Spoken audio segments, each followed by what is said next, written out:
O hoxh, kur na bëjnë magji, si mund ta prishim ato? Duhet ta dim që shëruesi është Zoti i gjithësisë. Allahu i lartësuar na tregon në Kur'an: "Wa idha maridtu fa huwa yashfin." Dhe kur unë sëmurem, ai më shëron. Shëruesi është Zoti i gjithësisë. Allahu i lartësuar është ai që na shëron. Dhe e këshilloj çdo njërin, çdo njërën që dyshon ose është i sprovuar me magji, që mos me humb shpresën tek Allahu i lartësuar, me kërku ndihmën prej të madhit Zot. Mos shko tek fallxhorët, mos shko tek të ashtu quajturit hoxhallar, por lutju dhe kërko shërim prej Zotit gjithësisë. E këshilloj çdo njërin që me i lexu Kur'an vetes. Lexo surën El Fatiha, surja e parë që është në Kur'an. Lexo ajetin Kursi. Lexoj vetes 3 surat e fundit të Kur'anit.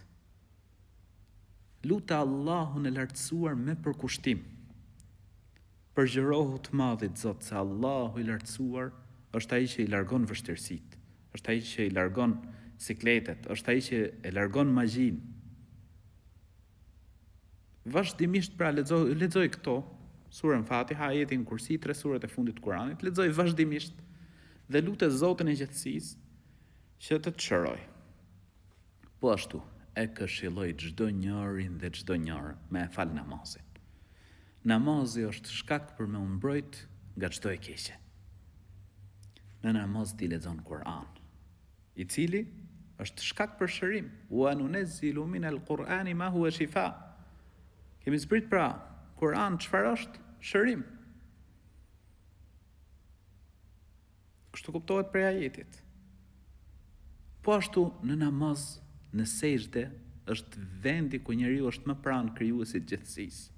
Aty me bo lutje shumë, me lut Allahun e lartësuar që me t'i largu sikletet, me t'a largu magjin. Dhe Zoti i gjithësisë është ai që na ruan, Allahu i lartësuar është ai që na mbron. Allahu ja lehtësoft çdo njërit. Amin.